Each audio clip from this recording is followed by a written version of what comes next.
Welcome everybody to this webinar, a partnership between the National Academy of Medicine and the Lancet to discuss the paper that we recently published by Victor Dzau, Céline Balatbat and William Alesi, entitled Revisiting Academic Health Science Systems a Decade Later, Discovery to Health to Population to Society. My name is Richard Horton, I'm editor of The Lancet, and it was a pleasure a decade ago to publish Victor's paper on the importance of the transition of academic medical centers to academic health science systems.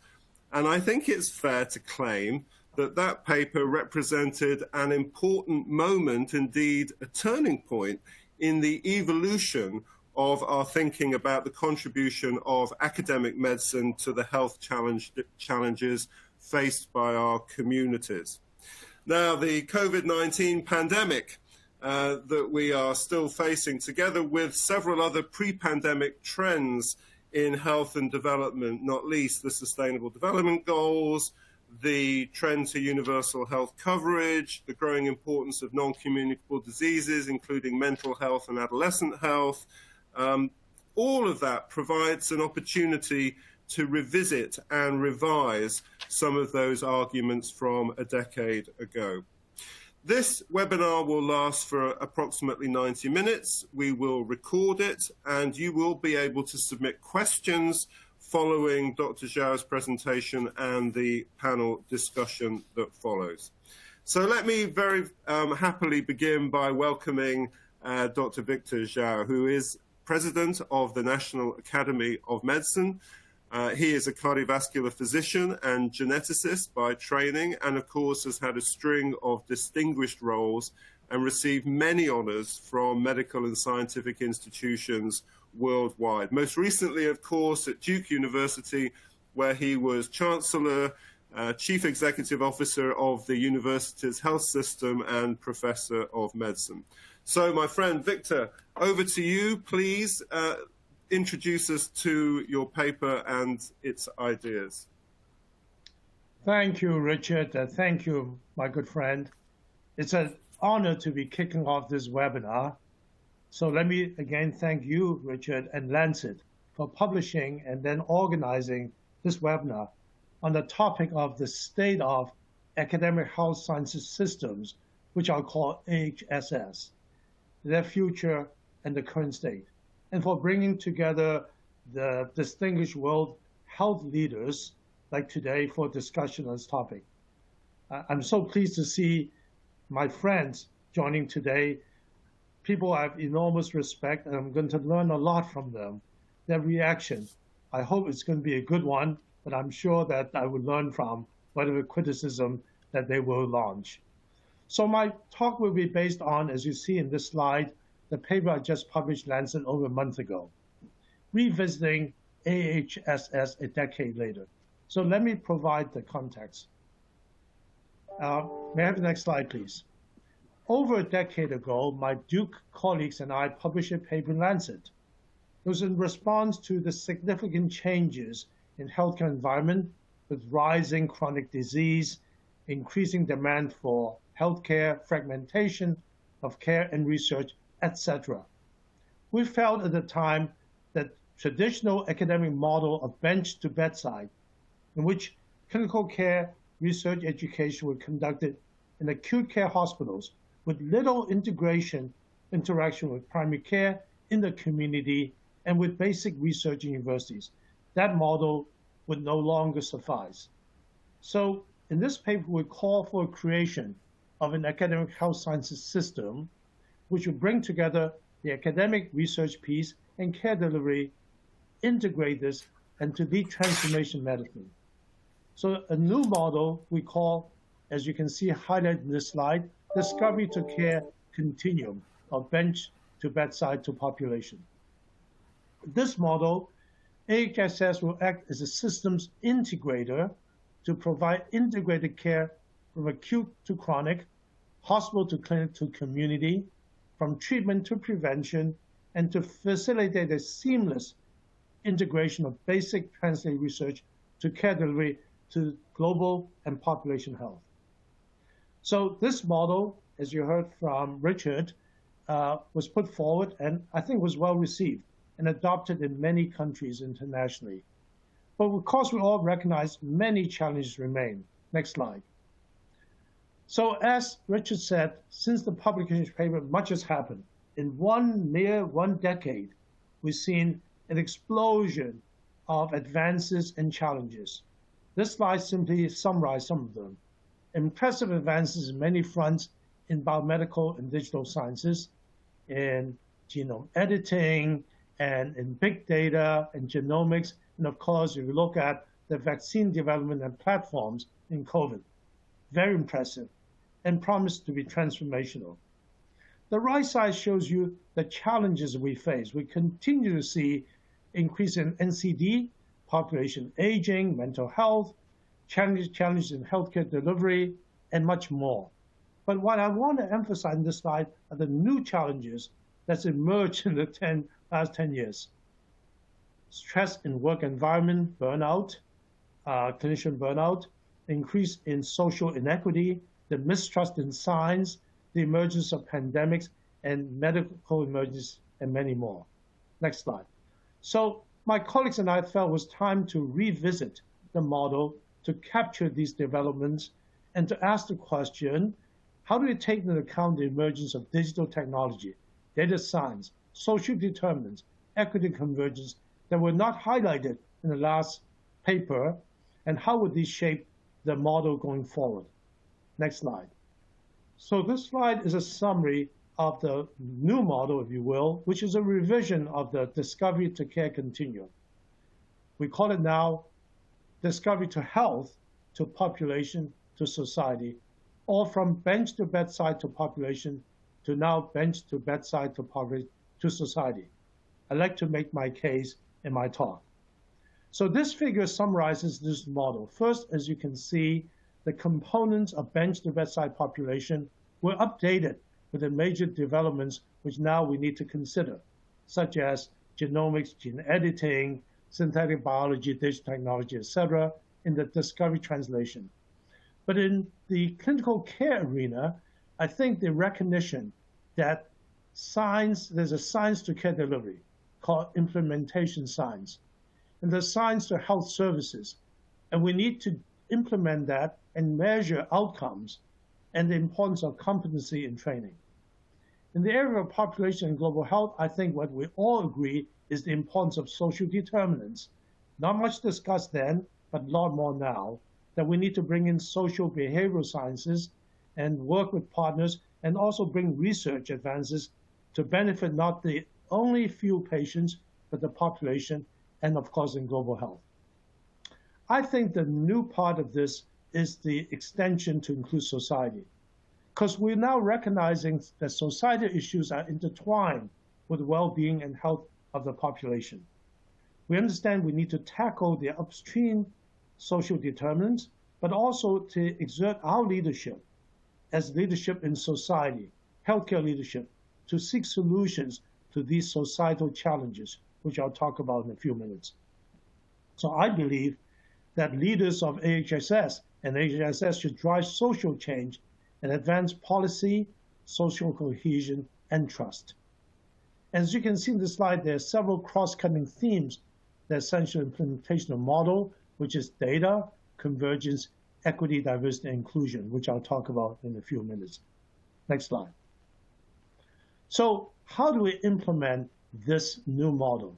Well, the key issue here is actually the continuation of what we do, but the extension and prioritization what we have to do. For example, certainly we need to continue to lead and be in the forefront of innovation. Certainly we need to translate science and advances, but with the idea that we have to improve health outcomes for individuals and populations. Certainly we need to implement, but here using implementation science so it can really improve health outcomes. I think the recognition, particularly the last 10 years, that health outcomes are determined by many factors beyond healthcare. In fact, genetics, public health, behavior, social, environmental factors. The healthcare only impacts about 10 to 15% of health. So we need to recognize these determinants and work with them. And of course, therefore addressing the upstream issues of social determinants. And I think importantly is my feeling that we need to commit as leaders of the society and community to advance social good by seeking solutions to the many societal challenges we face every day. So next slide, please. So I want to, the rest of my talk, emphasize 5 areas which I believe are new in this model.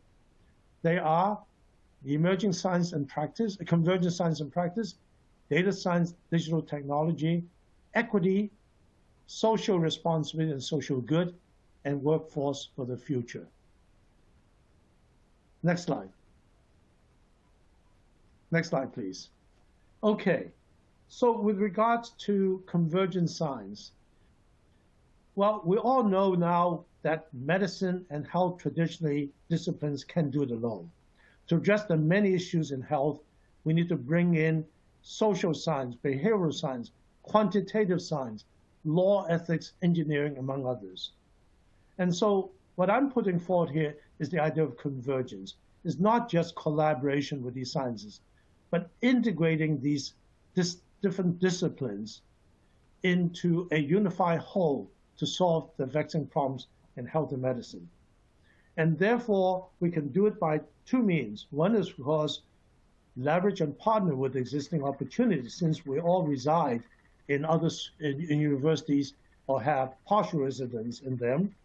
But also, I do believe we need to develop our own internal core capabilities and expertise, in particular in areas such as data science, behavioral social science, and others. Next slide. The second area of emphasis is the importance of data. I think we all recognize now in the last 10 years, and particularly during COVID, the importance of data and the use of digital technology. So here I'm saying that we must almost, I think, all AHSS should invest in data and quantitative science, commit to data sharing and data information exchange, collect data, particularly now, not only healthcare data, but data on socioeconomic data, genomic information, and broad data sets. And then create the infrastructure to standardize and harmonize the data, but importantly, leverage analytics to develop new generation of evidence, hypothesis, drive decision support, and through machine learning AI, provide algorithms to problem solving and automation. And of course, we've seen in COVID the importance of digital health technology, but I think this can be broadly applied, of course, in everyday care, the use of innovation application in health. The third area of emphasis, next slide, is equity. I think we now recognize that equity is so important, not only in health, of course, of all our society. Equity is providing everyone with the potential the option to reach their full potential. And I think that we must commit to integrating equity in everything that we do, from patient care to research to education to everything. And so I think an important issue is for all of us to be committed to diversity, equity, inclusion in healthcare, health professional education, research, and particularly our workforce. Does our workforce reflect the population that we serve?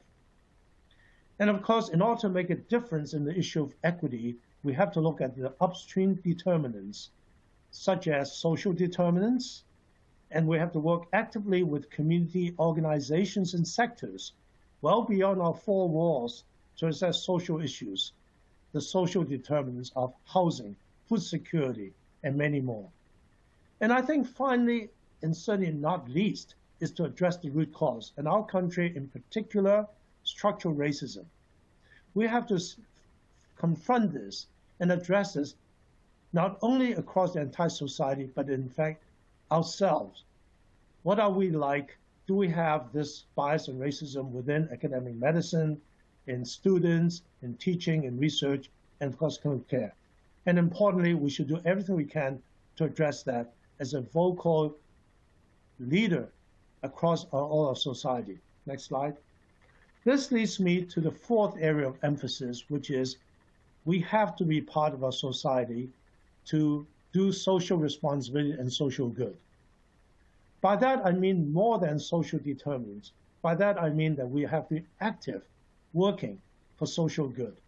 Because we recognize that everything we have in society, if you look at COVID, ranging from education to health to economy, is intertwined, in fact. And so society, social issues, social decisions influence everything that we do. And in health, we have to be part of a solution, policy to promote social cohesion and develop trust of our communities. And in that regard, I would say we have to take on important issues such as climate change and environmental justice. As I said earlier, kudos to Lancet and the countdown and the effort in recognizing this is a public health crisis. It's not just thinking about the planet of the future, and I see images of a polar bear on a small sliver of ice. It's actually about human beings. And there's equity issues as well. So we have to really sound the alarm. We have to communicate. We have to do research. And we have to develop solutions. The fourth one is interesting because as we think about leaders in science and technology, the transformative, like genome editing, artificial intelligence, we have to recognize that many of these technologies have risks and have societal implications. So as an academic system, we should be doing research and policy development and addressing the implications of those technologies. This is certainly one of our strategic plan of National Academy of Medicine. And I think the final point is looking at all of us. We are a major player in the community. I would say academic health sciences systems are a major economic driver, an employer of large number. So as that, we should do social good by investing in our own community development and equity. Last slide, or the last emphasis. Next slide. Workforce. Well, next slide, please. Yes, I think we've learned, of course, is the importance of workforce. Are we training the right clinicians, the right health professionals? And of course, where I've here emphasized three things: team science, interprofessional education, the training and learning about social inequities and ethics, and the learning of to use quantitative sciences. I strongly believe, and I wrote in the paper, that medical students, for that matter, health professionals, should be exposed to community experience even before they learn medicine. So here I'm proposing there should be exposure and experience in community and social issues in the preclinical years, so that when they begin to apply the clinical areas, they understand much better the issues of social issues. And of course, the training has to be ongoing for clinicians in practice. I think what's happened the last 10 years, in particular the last 5, is the whole issue of distress, burnout, mental health, which are certainly aggravated by COVID-19 among our workforce. So we as leaders have to create a supportive environment, work culture, and we have to develop a systems approach to looking at develop, implement, and vary programs to address burnout. And we have, at National Academy, reported such one report on the systems approach needed for this. Next slide. So I want to say that, of course, this is a forward-looking document about what's in the future. And perhaps if I'm still around and Richard welcomes me back, I'll write a 10-year decade follow-up. But we have to say, what have we learned during the COVID circumstance? And of course, we lived in the last, I would say, 2 years, at least more than a year and a half in COVID. I would argue that if we adopt the model I said, we'll be much better prepared for the pandemics. However, there are some issues that I want to just talk very briefly about in pandemics. This paper is in press in academic medicine. David, you'll be happy to hear that. It's your journal. In fact, we talked about the things we need to do, adaptive, modernize and transform all our 3 missions to prepare for managing outbreaks and medical disasters. In clinical care, innovation, the use of virtual care telemedicine that was effectively used. That in the United States, the AHSS comes to about 150 or more across the country that we can create a national network, because each one represents a major hub in the region. I know that that's what David's trying to do.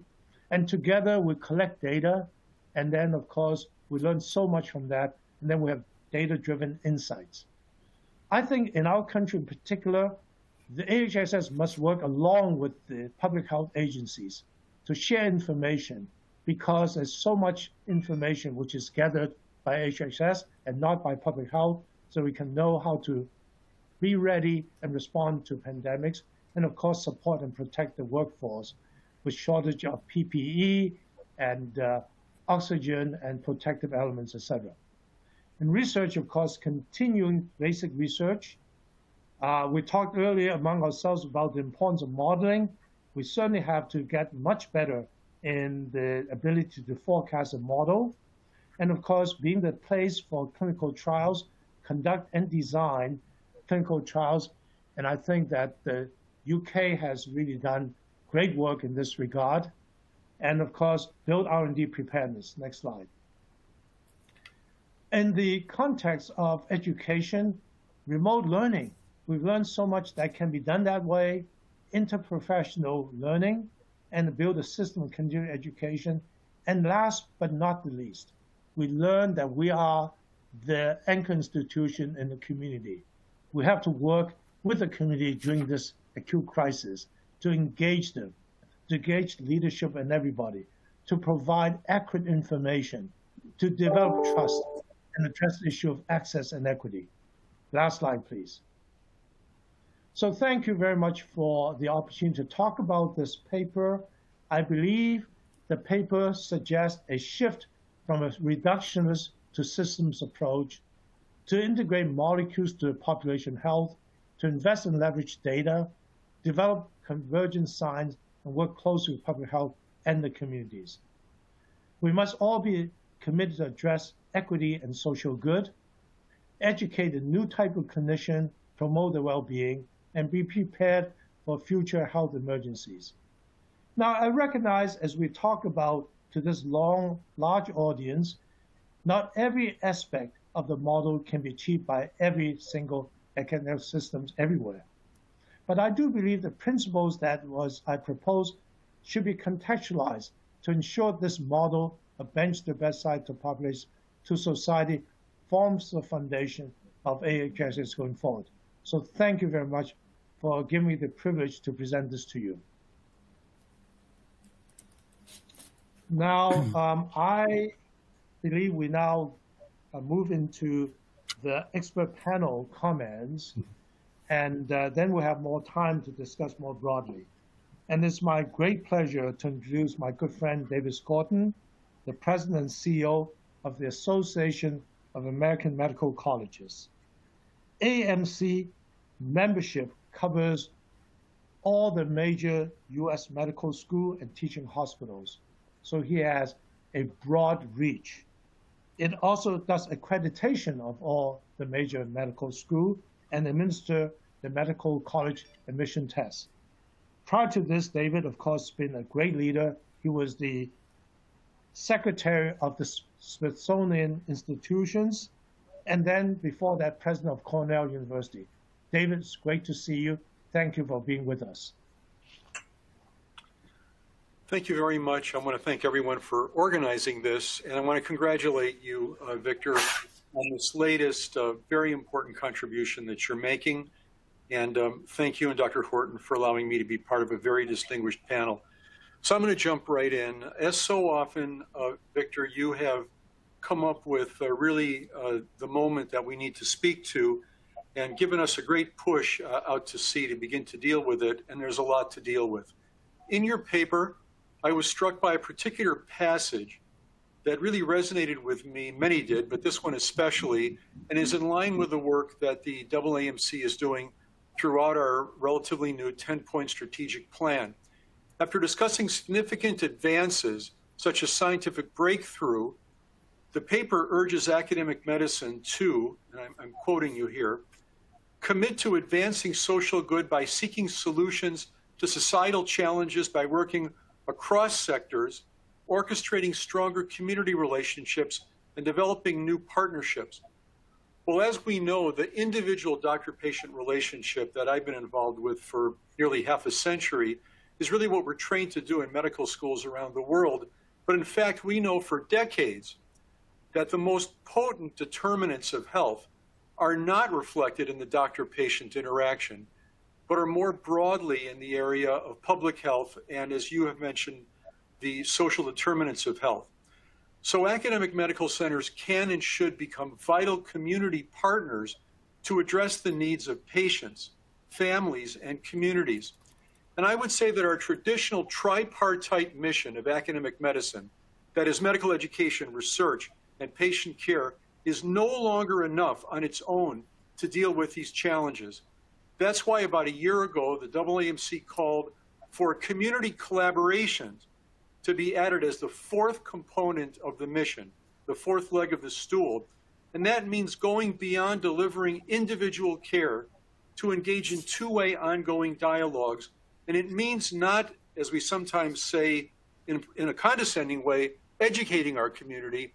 It means listening to the perspectives and needs of patients, families, and communities, and working in true partnership to address their needs. No one understands their needs better than they do, and no one can help us find solutions better than the people who are living those challenges. So we made this formal change to our mission to align with a long-standing consensus on the vital role of community.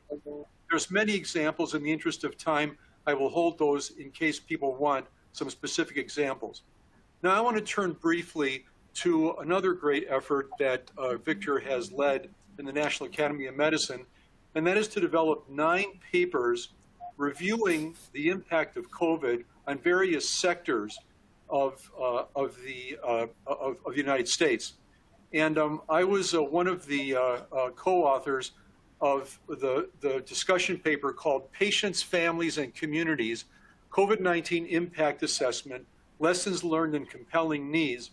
And I want to share with the attendees and the other panelists the 5 major broad opportunities we identified, many of which, Victor, really echo what is in your paper. Number 1 was to facilitate active, continued, and meaningful engagement with patients, families, and communities. And again, this is a two-way street. This is us listening to the voices of people who are living the problems and are best equipped to help us find solutions. Number 2 was to build and restore trust through improving communication, working with trusted sources, and translating scientific practices. Nothing identifies the need for more trust than the hesitancy to accept vaccination in our country, but obviously beyond our country. The third was to prioritize investment in solutions designed to advance health equity, which has been very strongly put in Victor's Lancet article. Number 4 of the 5 was to realign care approaches to meet the needs of patients, families, and communities. This will take a shift in how we view healthcare being delivered. And then finally, to examine the critical intersections and implement aligned solutions between patients, families, communities, and other sectors. One of those sectors that I believe in our country we have not worked closely enough with is the public health sector. And the healthcare sector and the public health sector have existed too much isolated from each other. The great majority of funding has gone into the healthcare sector, and our country has underinvested systematically in the public health sector, and we need to be with our colleagues in public health so that together we can link arms and make the difference that neither sector can make alone. I wanted to comment before getting close to closing on a new entity that we started at the AAMC just a few months ago. We launched the AAMC Center for Health Justice to build true community collaborations. As I mentioned, academic medical centers must first prove that they're worthy of their community's trust. And through the newly launched Center for Health Justice, we've introduced some tools and a framework that's available publicly called Principles of Trustworthiness. And this new center focuses on population health, community health, and health equity.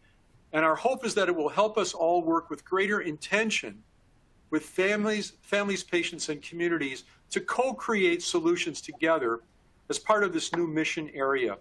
Last year, the center introduced the Principles of Trustworthiness and a related toolkit to provide specific ways to demonstrate that an institution is worthy of and has earned its community's trust.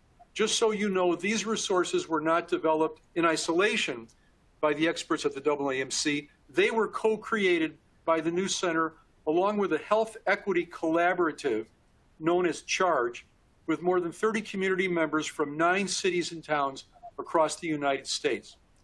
And then finally, before passing it on to the next panelist, I want to mention something about climate change and health.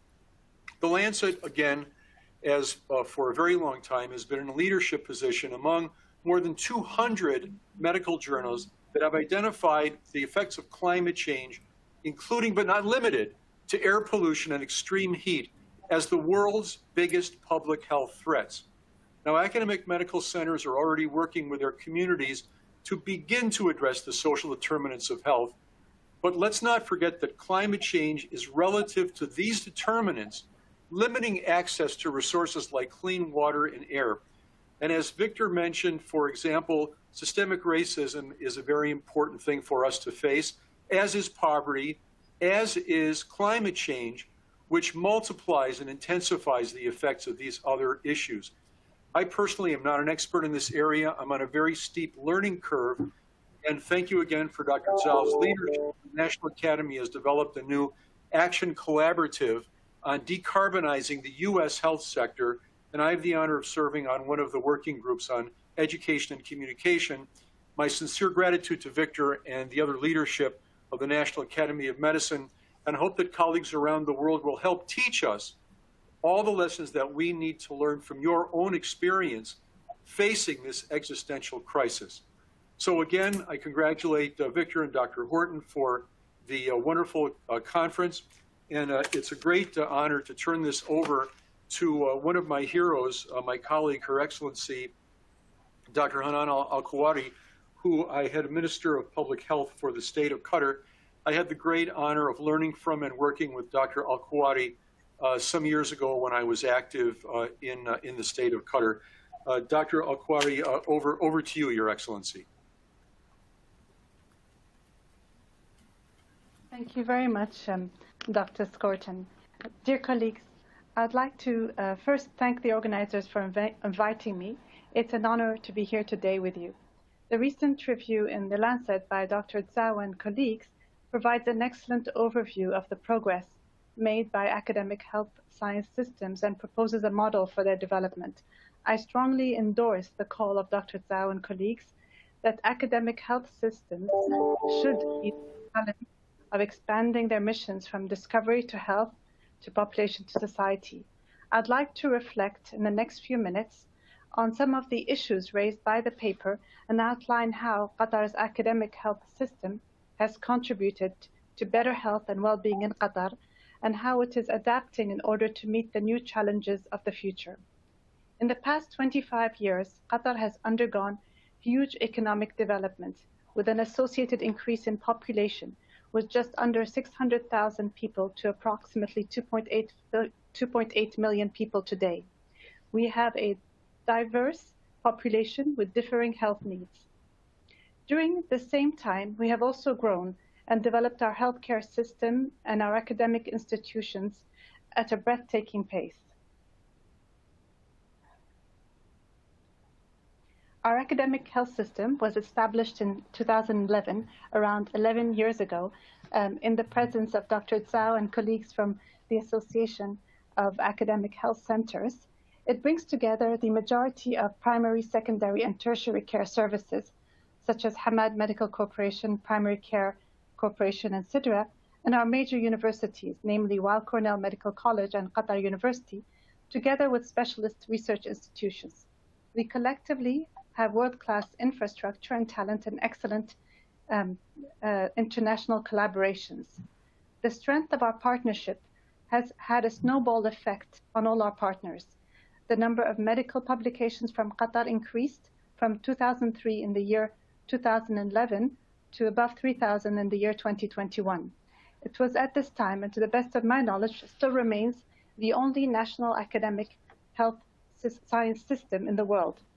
So we know that population health and ultimately the health of our society was our collective responsibility. It led to better coordinated care, more streamlined patient pathways, and integration of services and shared information systems and research platforms. We established a number of clinical institutes around our most important disease areas that led to improved bedside and population health. For example, the Metabolic Institute at Hamad Medical Corporation has undertaken epidemiological, basic, and translational clinical research that has resulted in improved diabetes prevention, diagnosis, and treatment. Its work has influenced both national and international clinical guidelines. In parallel, there has been a major focus on the prevention and treatment of the growing obesity epidemic. In a recent high-impact publication from the Institute, the team demonstrated that over 60% of our patients with type 2 diabetes who undertook an intensive 3-month lifestyle intervention program showed reversal of their diabetes. This is being translated into diabetes reversal clinics across the country and obesity and diabetes awareness campaigns.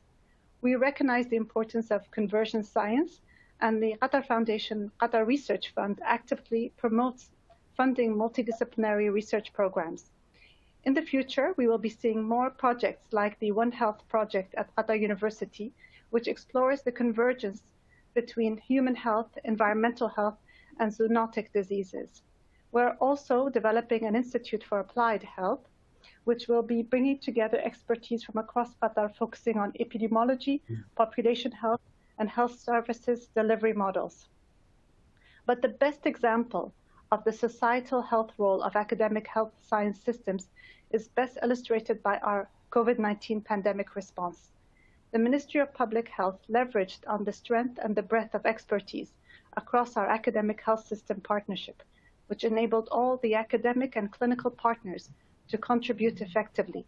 A scientific group was rapidly established to coordinate scientific advice, and the service providers pooled their resources to ensure that we provide first-class care to our COVID and non-COVID patients. This undoubtedly contributed to our low mortality rate and our balanced approach to public health measures and restrictions. As of the 27th of December, Qatar has produced 851 peer-reviewed publications on COVID-19, many of these including 2 papers in Nature Medicine and 1 in New England Journal of Medicine, made contributions that have impacted on vaccination policies globally. Finally, I would like to conclude by emphasizing the point made by Dr. Dzau and colleagues that the greatest existential threats facing our society do not respect borders, and academic health science systems across the world must come together to address global societal issues and advance greater good. So I invite academic health science systems to, as they reflect on this model and revisit their missions, their systems, and governance models to ensure that not only are they inclusive, embracing diversity and equity, but that they are also globally oriented. Their input is important, and global networks are excellent platforms for contributing to global issues. Thank you very much. And now I would like to pass the floor to the next panelist, Professor Sir John Bell. Sir John Bell is a previous, was Academy of Medical Sciences President from 2016 to 2011. He is Regius Professor of Medicine at Oxford University. He was the founder of the Wellcome Trust Center for Human Genetics and has led significant expansion in biomedical research activities in the clinical school in Oxford since 1992. Professor Bell sits on a wide variety and range of advisory panels for public health and private sector bodies responsible for biomedical research in Canada, Sweden, Denmark, France, and the UK. Dr. John Bell, the floor is yours. Thank you very much, Your Excellency, and thanks, Richard and Victor, for having me along.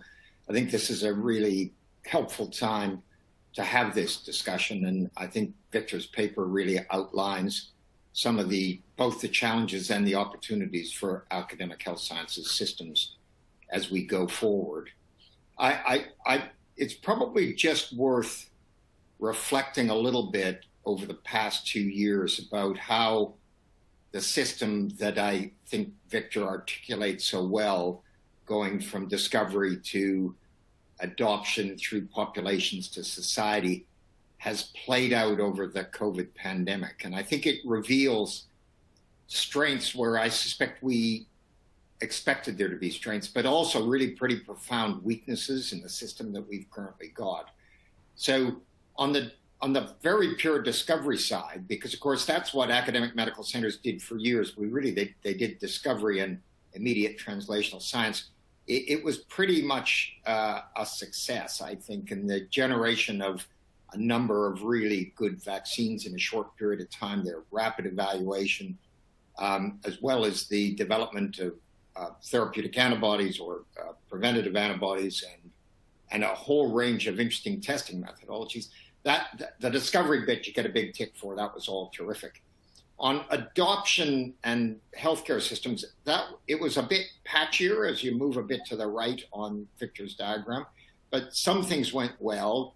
Trials sometimes were good and sometimes were not so hooked up, and certainly not coordinated internationally. Vaccine rollout was again patchy. Some places it was excellent and other places it was bad, but on the whole, you'd probably get a passing grade for the adoption piece. But then when you get to populations, and by populations I really think about the application of the public health agenda globally to address these problems. And this was a particular example, but I'll come back to a quick discussion about other challenges for public health. I don't think it went very well. There wasn't very much that was global about this response. In fact, it was completely non-global, highly nationalistic, very parochial, and I think rather lamentable as to the speed at which the response to COVID was delivered in very large bits of the world, sub-Saharan Africa as being only one example. So that really didn't go so well. And then when you get to society, again, I think it revealed issues that, in fact, we haven't solved. And they were the issues that Victor and David have both alluded to. And that is, the fact that we have still substantial sectors of the population who don't believe in vaccines. And they're, in fact, very rabid anti-vaccination, mistrust of science, mistrust of medicine, mistrust of governments. And that's a problem that it will never be solved by excellence on the left-hand side of his chart. That needs to be addressed very specifically on its own right. So I think COVID really highlights that the paradigm that's been laid out is the right paradigm because it covers all the things we need to do. But we're still very much dominated by strengths on the left-hand side rather than the right-hand side of that diagram. Now, in the UK, of course, we have the NHS, which provides us with some advantages on integration because we do have a much more widely developed integrated system for healthcare. It incorporates primary care, tertiary care, academic centers, all operating as part of the same system.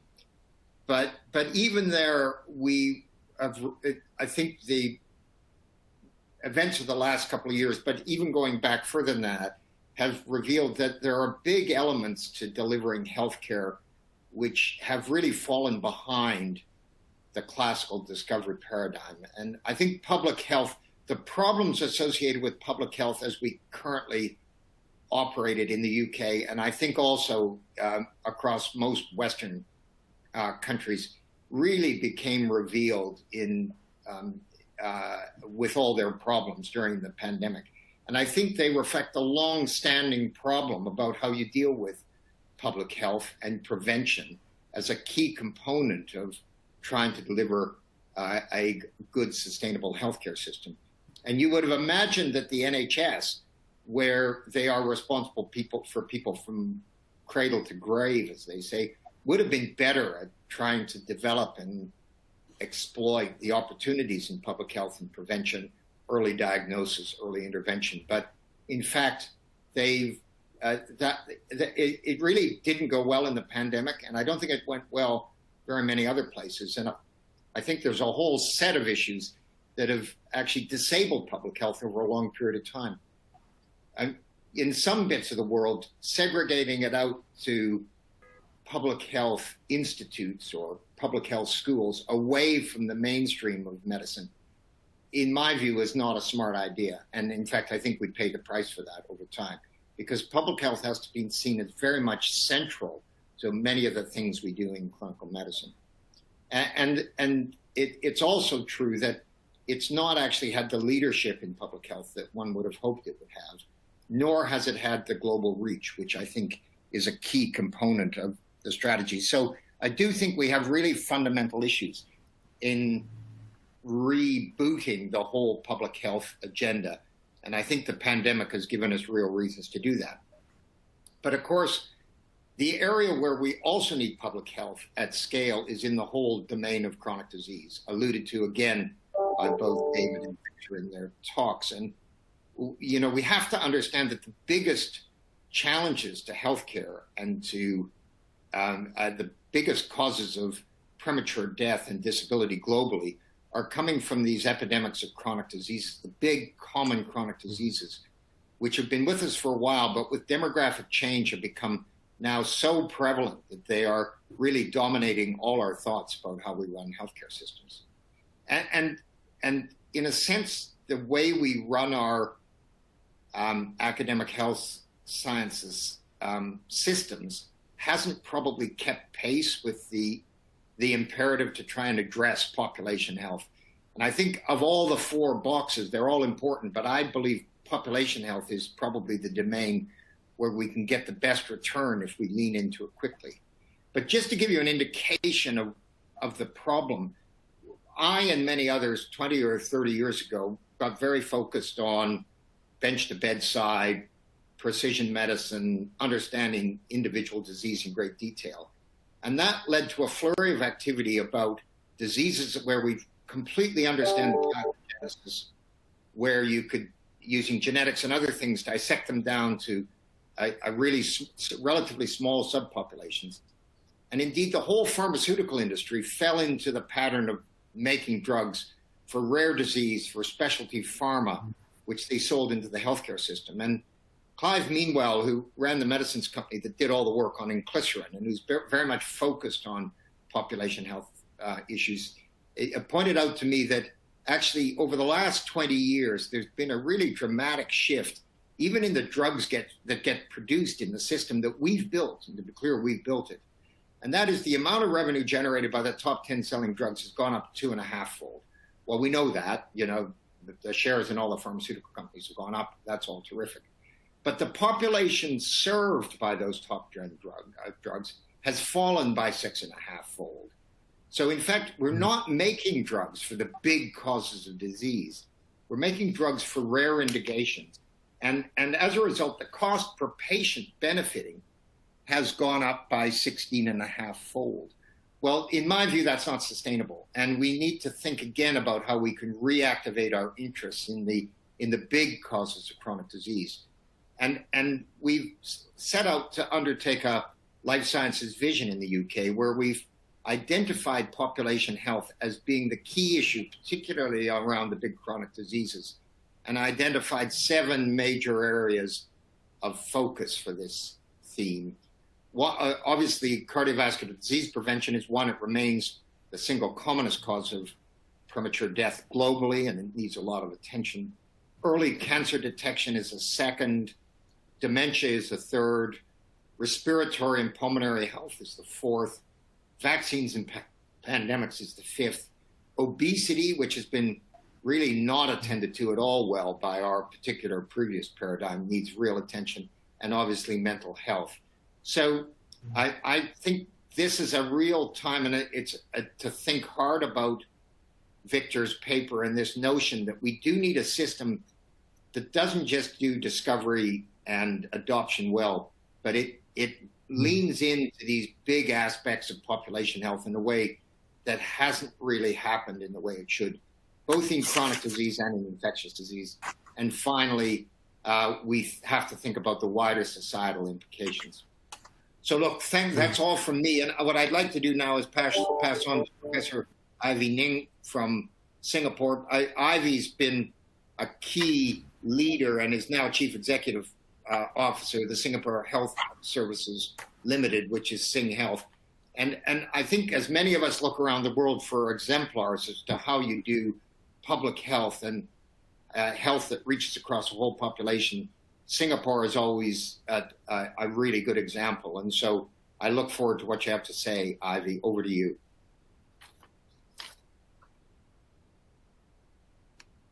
Thanks so much, John. I'm delighted to be back in the webinar. Almost got booted out and couldn't re-enter, but I'm keeping my fingers crossed. I want to thank Victor for so articulately saying what we all need to hear and what we are all grappling with, actually, in the last 2 years in particular. It's certainly the right time to broaden the definition of where AHSS need to go. We've always talked about improving the lives of our patients, but really, if there's anything the pandemic's taught us, it's about improving the lives of the population, and really the reach is global. We're all connected in ways that we never realized. And it behooves AHSS to rise to the occasion, even as we feel our way to the new norm. We've been talking about the new norm, the post-pandemic norm. We all know it's not quite post-pandemic now. We're still in the battle, different forms of the battle. But I think as we look towards, a very uncertain future, we've got to redefine how we take on our roles in healthcare. So I just wanted to focus really and make some short comments on the 5 Ps, what I call the 5 Ps. Firstly, our people, or what fits in with the workforce of the future, as Victor has said.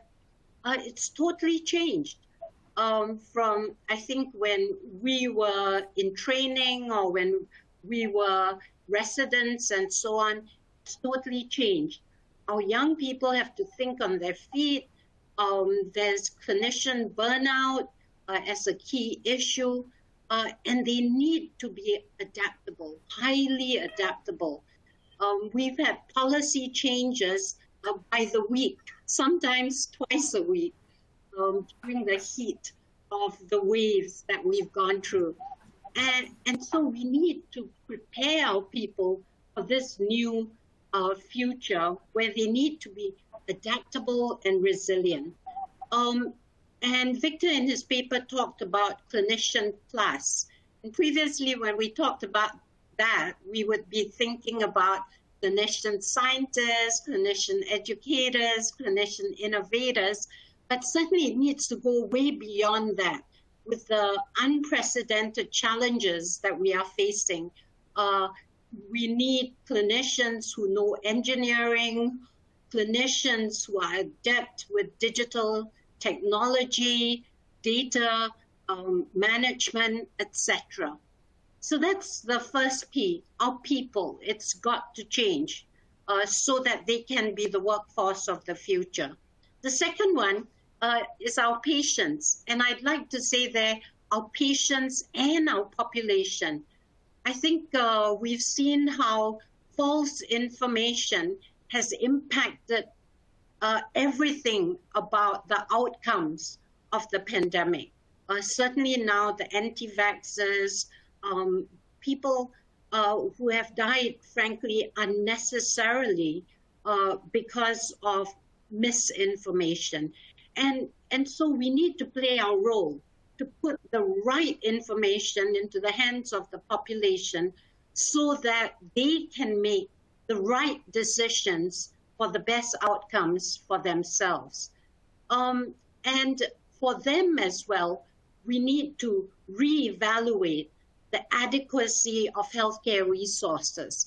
I think, we've seen it in the news, and it's happening all around the world.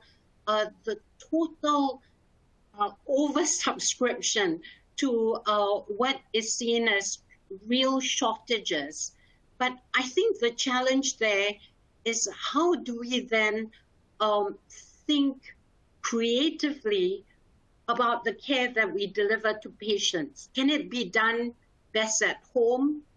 Can we do better with remote consults, use of apps? We created one called Dr. COVID, which helped patients to stay at home. Please don't come to the hospitals because we're really full, and we've got to be full of the ones who need us most. So very accurate triaging of patients so that we decongest the hospitals and the ICUs. But it did require us to create new ways of reaching out to the patients, and we created what's called virtual wards by leaving them at home and yet giving them all the tools to have appropriate access to the care that they need.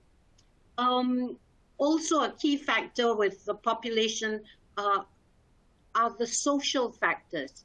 And we've seen how that has affected outcomes, risk, access to care. And we started using now in a big way social prescribing. So in the past, when we talk about prescriptions, we all think of drugs.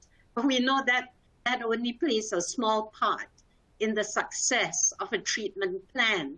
It's really about looking holistically at patients and defining what matters to them and what matters to disease outcome. Equity obviously is a huge part in this, and it's opened our eyes to the fact that we need to work with diverse partners to reach patients in their community and to get care to them, ensure that they have the best outcomes as well. The third P I wanted to talk about is places, our infrastructure. It certainly needs a complete review. Flexible deployment of facilities is key. Decongestion of the most highest equity care. A creation of new community facilities, evidence-based triaging for the level of care and the place and facility where patients or the population is cared for. The fourth P is really our academic medicine programs, the role of research and innovation, and how do you ring fence these capabilities even as we face, multiple challenges. I think governments are facing, big deficits because of the last 2 years, what we've gone through. How do you ring fence the resources to continue to allow us to push the boundaries in knowledge, in innovation, because now is the time that we do need to invest in these. And how do you ensure that the network of partnerships that go beyond medicine and science are facilitated so we can put the right innovations in play during this time? I think for education, that's also needed a creative revamp, much greater use of simulation, gamification, and so on. But I think also we need to take a hard look at the adequacy of training because of all the restrictions that we've had in the different medical schools. And the last P really is one that Victor talked about as well, which is pandemic preparedness. When's the best time to prepare for the next pandemic? It's right now, when we're going through one. You know, we need a constant flow of after-action reviews of what we've done well and where we failed and how do we do it better. And I think COVID's helping us with the multiple waves that we are facing. I fear, though, we haven't been learning as well as we should be learning, because each wave seems to somewhat take us by surprise again when it shouldn't. And so we need to just keep preparing for what in Singapore we're calling disease X. Higher transmissibility than anything else we've seen, greater severity than anything else we've seen, and how will we handle it, and how will we deal with the earlier 4 Ps, the people, the patients, the population, our places and infrastructure, our academic medicine programs, if we are preparing for this pandemic. There are key enablers, and that's certainly well-curated data, timely, accurate data sharing. We need to break down barriers, share openly, multiple agencies working together towards clear goals. We need strong leadership and support from governments. And, you know, we have a mantra here now, beyond healthcare to health, beyond hospital to community and to population health, and beyond quality to value to each person. So thanks very much again for the opportunity to share this. And I'll hand it back to Dr. Horton. Thank you. Yeah, thank you so much. And thanks to all of our wonderful panelists. You and Victor, all of you together, have triggered an avalanche of questions and comments that have come through. So we're going to have a very lively discussion in a moment. But first, we're going to have a very important additional perspective. And it's a great pleasure for me to introduce Dr. Siobhan Nelson, who is president of the Canadian Academy of Health Sciences. Now, Dr. Nelson, you are one of the world's foremost historians of nursing, and you're also a scholar of health policy. So what I'd like to ask you, and this is an issue that's come up in one or two of the questions posed so far, what additional and perhaps different perspectives do nurses and midwives bring to this question of the societal role of academic medicine? Just to give one very specific question that's come up already, several of our speakers have talked about the importance of interprofessional education. What do we mean by interprofessional is a question that was raised by Ingi Corless in the chat. So over to you, Dr. Nelson. Welcome. Thank you. Thank you very much. And thank you for the opportunity to be part of this important and extremely timely conversation. I'd like to begin, as is customary from Canada, with a land statement. And I acknowledge that I'm speaking to you all today from Toronto, which for thousands of years has been the traditional land of the Huron-Wendat, the Seneca, and the Mississaugas of the Credit. Thank you for the specific question on nursing. I'm not sure I can do midwifery justice, but before addressing it, I would like to take the opportunity to make some general comments on the paper and the discussion. I mean, there's absolutely no doubt that academic health science centres have served us well through the integrated efforts of discovery science, clinical innovation, and professional training. However, I really welcome the emphasis in today's discussion and on the paper on the limits of this framework and its necessary expansion to population health and the vital need to address issues of equity and health disparities. Despite the extraordinary successes in vaccine development that we've all spoken of, the pandemic continues to show us the limits of the medical model. For as Sir Mark Walpole remarked in his recent Friesen Prize lecture in Toronto last month, Developing effective vaccines is one thing, but getting them into people's arms is quite another matter. For whether the issue that troubles those who are not vaccinated stems from a deep distrust of the medical establishment and the state due to a long history of exploitation and abuse, such is the case with many racialised communities, or due to a rise in conspiracy theories and the dilution of authority of formerly trusted sources, the answers lie beyond medicine and rest within the broader realm of historical, social and political issues. So I absolutely agree that we need the partnerships of multiple disciplines and perspectives to address population health needs and to understand the limits of health-focused solutions. Moreover, it is critical that these intellectual partnerships, along with community partnerships and engagement with patients and families, happens not at the end point of knowledge translation and implementation, which I felt was the case in the slide in the presentation, but actually at the top end when considering priorities for research and program innovation. With respect to the question on nursing specifically, when Dr. Jeff Turnbull and I co-chaired the Canadian Academy of Health Sciences assessment on scopes of practice back in 2014, we found inspiring examples within Canada, the US and Europe of highly effective interprofessional team-based approaches to care. Some were in academic health science centres, others not. The expert panel also identified multiple obstacles to the scale-up of these innovations, and the barriers were not minor.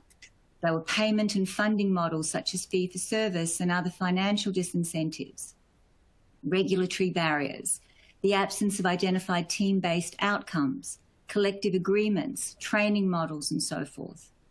In other words, the factors that work against innovations in models of care and stand in the way of optimising the effectiveness of healthcare teams across the continuum of care are significant and require the kind of radical, if not revolutionary, system rethink that has been proposed in parts of this discussion. And today, all of our healthcare systems are in deep crisis. Certainly the situation in Canada is absolutely dire. And while all health practitioners are stressed and burnt out, I think few would disagree that nurses are a special case when it comes to the catastrophic impact of the pandemic on the workforce.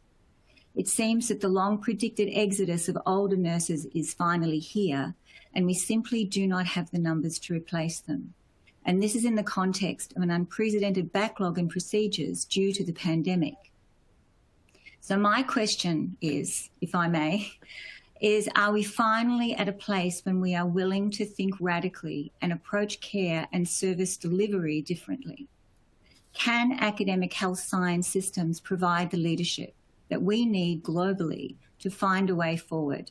In my view, this is absolutely the greatest challenge that we are facing, and I believe that we have no longer any choice. And as to the specific question of what is the definition of interprofessional practice, I think that is an open question. I think there are multiple definitions, whether we're talking about people working within their scopes of practice within parallel, whether we're talking about combined training programs. One of the things that we discovered in the assessment that we did was that one of the major limitations was that there was no structures or incentives that actually created the team as an entity within the healthcare system. It was always people working in parallel, some more effectively, some others not so, and largely based on personalities and collegiality rather than the structures that supported team practice. So I think the training, the curriculum, the ability to practice and develop understandings of team communication and team intelligence are all critical. But in the end, we actually have to have a system that supports the team and the team to function effectively and optimise scopes of practice. But I think in many respects, we're almost beyond some of that when we're thinking of the need to rethink what the health workforce looks like due to the crisis that was not created by the pandemic, but has been a slow burn that is now like a slow moving train crash is really what we're dealing with when it comes to the health professional workforce.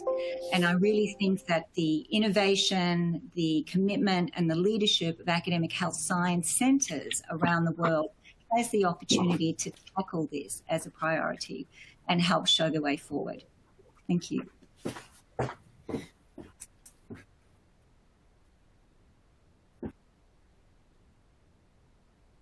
Thank you so much. Excuse me. That is a fantastic setup for the next 20 minutes of discussion that we now have. Derek Yak urges us to, as we're approaching some of these questions, we've got grand visions, and grand visions are important. Ambition is important, but we also need to demonstrate a little bit of humility as we're thinking about how we respond. Now, I do want to pick up a couple of points, though, from the questions that have been submitted. And the first question I want to pose comes from KK Cheng. And I'm very, very grateful that most of our speakers here are representing relatively affluent countries. And so the question is, how much does this model of a revised academic health science system, how much can it be applied to academia in low and middle income country settings? Perhaps I should go to Victor first. Victor, is your manifesto for high-income countries only, or do you see this as something that can be applied in middle and lower income settings? Well, I would say the intention is for everyone. Therefore, if you look at the continuum, I said in my concluding remarks, I don't expect everybody to be doing everything, but the model should make strong statements that it has to be seamless. And I think what the emphasis is, in particular for low-income countries, is the right, which is population, community, and society. That is something that I believe does not require high amount of resources or rich countries to do. In fact, I would argue and posit that a country with less resources may do better in terms of being able to bring people together to get the trust and the ability to look at what are the social issues. So I would say the model is intended for everyone, recognizing there's obviously some customization needed depending on the resources in the country. Thank you.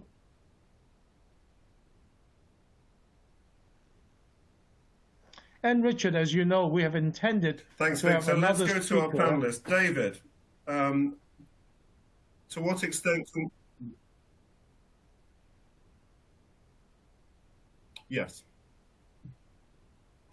Yes, we did hope to have another speaker from Kazakhstan, that's true. David Scorton, your thoughts about generalizability beyond high-income country settings? So, although I certainly agree with the general sense of what Victor said, I must say that I think lower income communities within a developed higher income country and definitely lower income countries have a much, much bigger hill to climb. And I think we need to acknowledge that. And whether that has to do with the availability of high-end medical interventions, which are terrific, but which we know make a relatively small contribution to overall population health, or whether we're talking about infrastructure, which makes a large contribution to population health, I think that middle or lower income countries are in dire straits in that regard. I wish I was smart enough, Richard, to suggest what the answer is, but I think that a model such as Victor has developed, certainly the concepts, as he said, should be applicable to everyone, but I think the reality of applying them is going to be a harsh reality indeed. And even in hugely well-resourced countries like the United States, we're finding communities where the lack of resources is making an enormous difference. We're seeing that in the substance use disorder crisis. opioid addiction crisis. We're seeing that in many other areas. And when we talk about, as Victor mentioned earlier, some of the social determinants, and as he eloquently put it, upstream factors, we're not talking about medical factors. We're talking about racism. We're talking about poverty. And depending on your particular political point of view, we may be talking about things like incarceration, policing protocols. So these are things that I think are hard to deal with even in a highly resourced country, extremely challenging. And I wish I was smart enough to be able to give advice.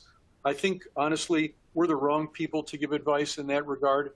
And I think that Lancet organizing a panel of people who eat, live, and work in that environment would be a better way to answer the question with respect. No, I think that's very good advice. Let me turn to our other panelists. Her Excellency Hanan Al-Kurari, your thoughts from Qatar. Thank you. Thank you. I agree totally with my colleagues. But I also think that considering that with limited resources, more integration is needed and pooling of resources needed, a model such as this, in as much as it's feasible, would actually help developing countries, because it does allow to do more with less by leveraging on the academic health systems, by integrating public health with the work of academic health systems. Countries that are less wealthy or fortunate can get much more out of their talent and their resources. Thanks very much. John? Yeah, so I think one of the risks, Richard, is that as countries develop and start to generate the kind of funds that are necessary for building out healthcare systems, they'll try and replicate what we've done in the global north, and they'll build fancy hospitals and give everybody a pair of pajamas and a crash cart and tell them to run around and do stuff, rather than actually standing back and saying, well, hang on a minute, where's our real value for money going to be? Is it a widespread adult vaccination program? Is it a better childhood vaccination program? Where are we really going to get bang for a buck? And there's so many reasons why they sort of get pushed into the glossy model that we all exploited 25 years ago in the West, but it's really the wrong model. And now for us to unpick what we've got and get to a different place is in many ways harder than if you actually start in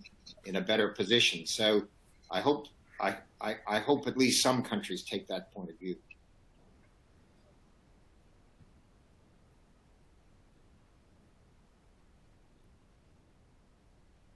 Thanks, John.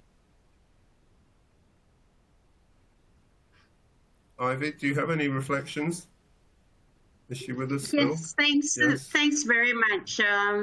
Actually, I think, compared to the traditional model of what AMCs were about, which was complex diseases, quaternary care, etc., this new broadened scope is far more applicable for, low and middle income countries because, it looks at social good, equity, the workforce of the future.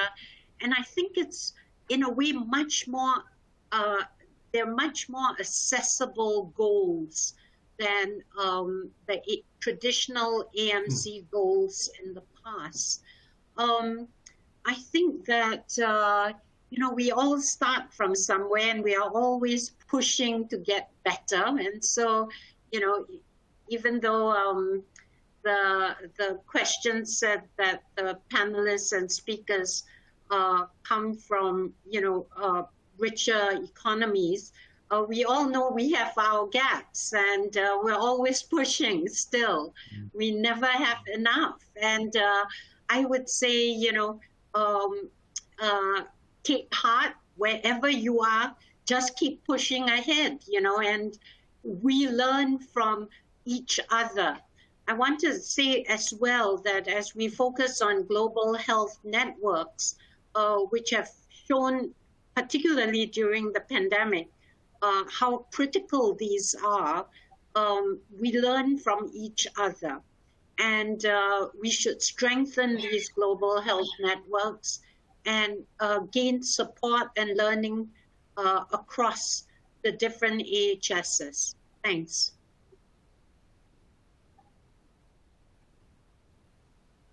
Thank you very much.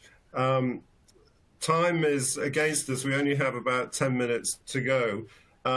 I do just want to draw attention to one issue that actually John raised, and this has been echoed by several questions that have come in, and that is the interface between health science systems and schools of public health.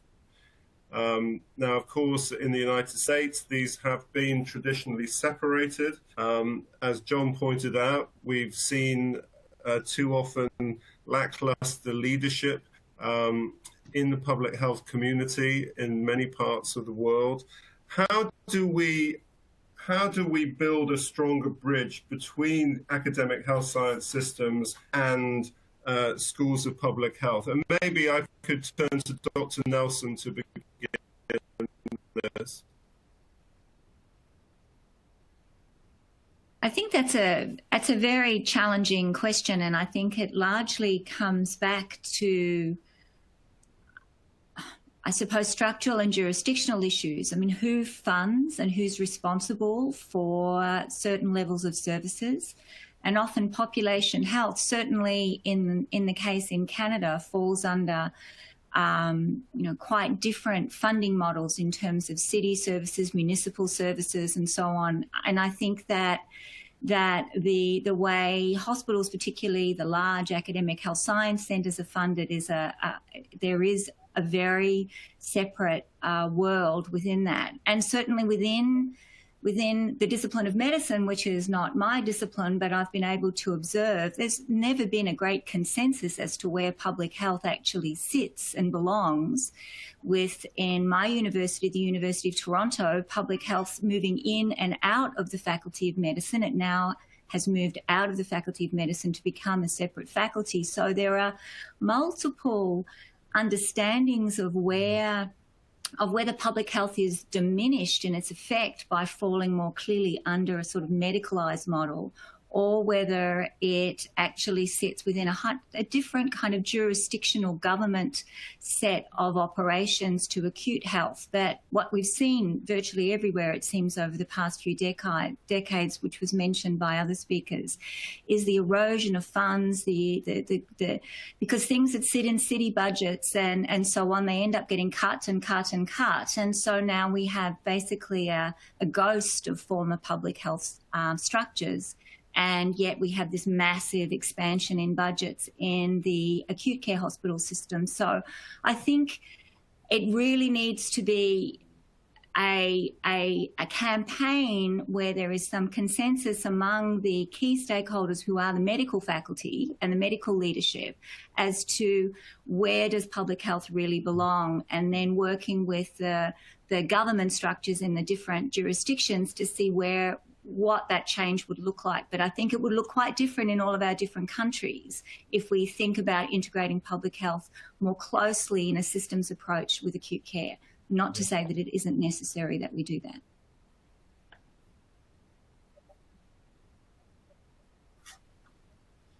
Thank you very much indeed. Let me just give our panelists a chance to say any final brief remarks that they might like to conclude with. David.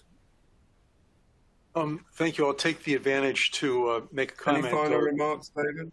Yeah, just a couple of things. Our last colleague talking about the jurisdictional issues are critically important. And even in the United States, depending on where you are in the country, there are some areas in which public health is so horribly underfunded that academic health centers have taken up some of these roles, and other areas in which really they're much better done by public health colleagues. So, Richard, one thing you might consider is bringing together a group of leaders internationally in the public health domain and the healthcare domain to listen to each other. And I think I would end by reminding everybody a generally accepted definition of health equity, and that is giving people the opportunity to achieve the greatest health status that they can. and emphasis on the opportunity will help us come back to Victor's wisdom in this initial paper. And thank you very much for organizing a very interesting session. I certainly learned a lot from my colleagues. Thank you. Thank you, David. Final from Hanan. Thank you very much. I just wanted to make some comments on public health. One way in which we addressed strengthening public health in Qatar is our university developed a health cluster in which the dean of the School of Public Health is part of the health cluster. And the cluster is very active in our academic health system, especially during COVID, where the dean of the School of Public Health was on the scientific advisory board of advising the Ministry of Public Health on COVID measures. So really, public health is important, and I agree that we need to look at structurally where to place it and how to give it emphasis. And thank you very much for inviting me today. It's a real pleasure to be here.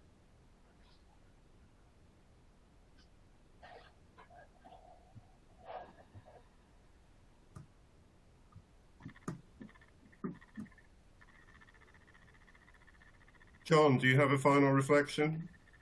Yeah, just very briefly to say that I think this new paradigm, which has been articulated so well, really argues that we have to push quite hard on the right-hand side of this, the populations and societal bit. That, you know, the left-hand side is sort of okay, and I'm not sure we have to do much.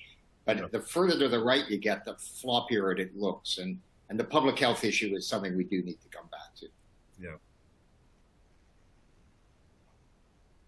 Thank you. And Ivy, would you like to give a final comment?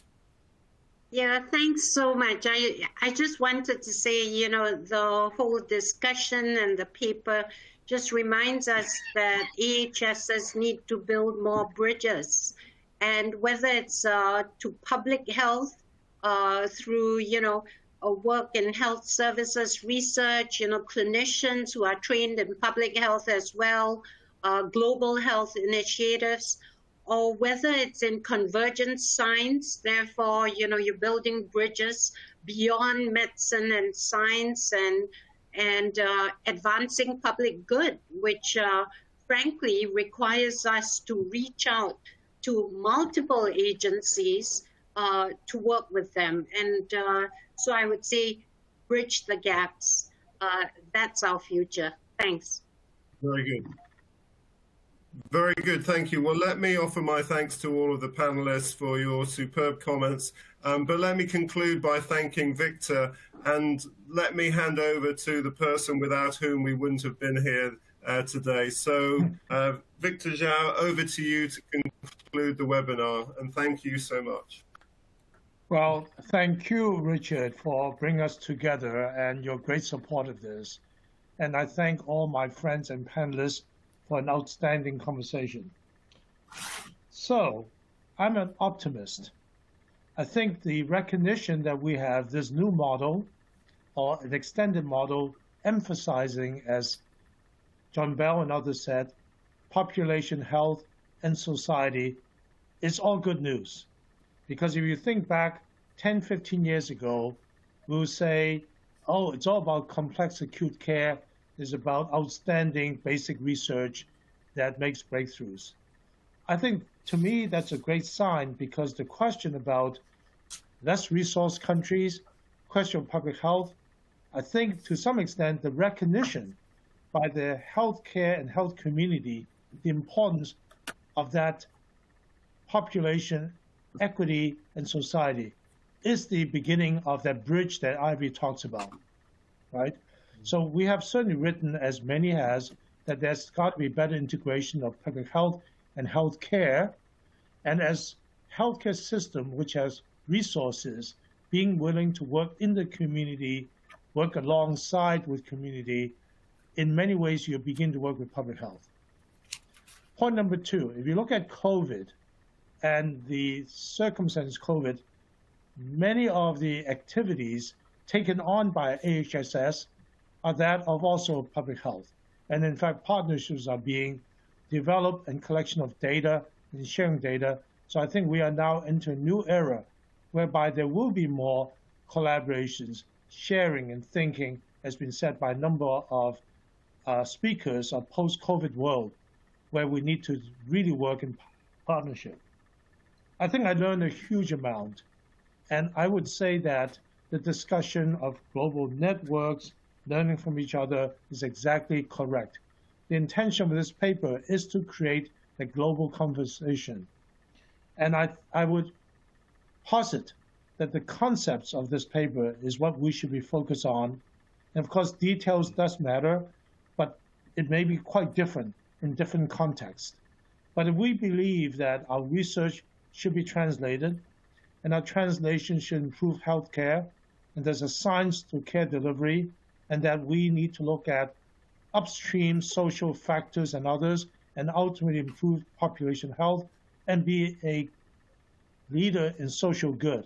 I think I'll be a very happy person to say that those concepts is what we should all embrace, and we can do it in all different customized ways. Thank you very much, Richard, and thank you, everyone. Thanks for everybody, and that closes the webinar. Have a safe and excellent weekend, and please look after yourselves. Thank you. Thank you. Thank you.